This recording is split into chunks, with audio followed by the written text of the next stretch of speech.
Friends, at sa hindi ko pa friends, since kahapon ho, meron ho akong nahingi na mga halaman galing ho sa mga relative natin na hindi naman madamot mag-share. Ito ho, kasi di ba marami na tayo nagkikita nito pero wala ho ako ng ganito. May katulad lang ho na ganito pero hindi ho yung pahaba ang dahon. Ang sa akin ho yung parang circle ang dahon. Ito kasi mahaba. Mahaba yung dahon niya. Tsaka pag tutubo siya ng marami na, pa ganyan, di ho, may tutubo ng ganyan, pero usually ganito ang forma, kaya na hingi ako, binigyan naman tayo. So, itatanim ho natin ito para paramihin natin. Dami kong nahingi sa kanila na halaman.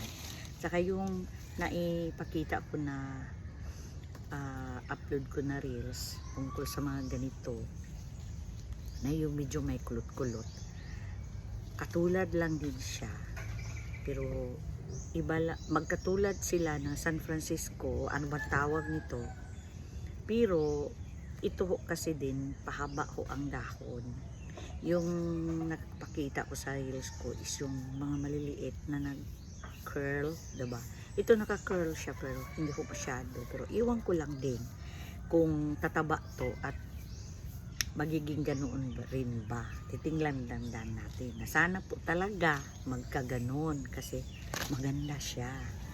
Tapos, yung mga halaman na talagang nung nagustuhan ko, lalo wala ako, humingi talaga ako. Katulad din ito, meron ako nito pero white ka green yung klase na variety niya.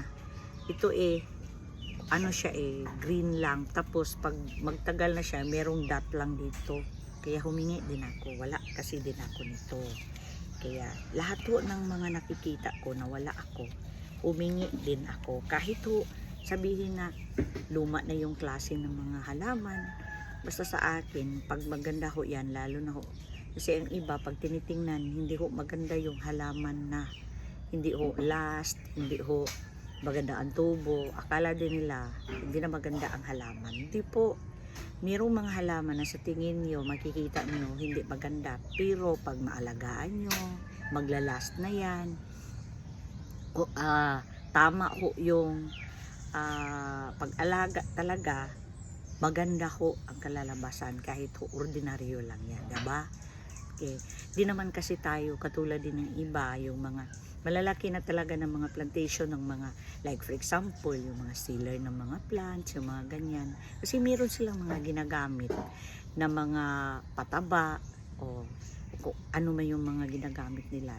Tayo ho hindi. Pinipilit ko talaga na hindi ho ako gagastos ng mga ganyan. Kasi ho, meron din naman tayong makukunan na mga natural na pamaraan na makapagpapataba tayo, like for example yung mga poop ng baka, yung kambing, basta magsipag ka lang din na kumukuha, kasi din minsan marami na din ho ang kumukuha dito sa amin, kaya madalang na din ako makakakuha. Kaya if ever man may makuha ko, sinisave ko yan, pinipili ko lang yung mga halaman ko na hindi masyado maganda, doon ko lang siya i-apply. And then, kagaya ng sinasabi ko, katulad nito, diba? Sa tingin nyo ba, hindi maganda yan? Maganda to na klase. Pag, talaga, anong tawag dyan? Yung maganda talaga yung pagtubo niya, maganda pag-alaga. Kasi ito, sa dami siguro ng halaman nila, hindi na nila namalayan. Ang dami ding aphids, na nasa likod.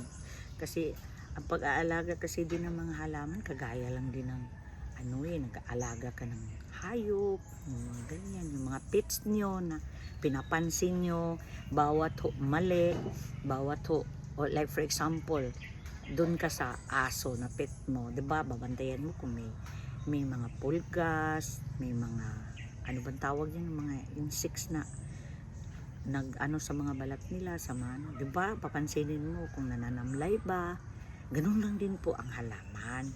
Kaya everyday po, bawat klase ng halaman, iba-iba din yung nila kinakailangan. Kagaya ho na makita din natin.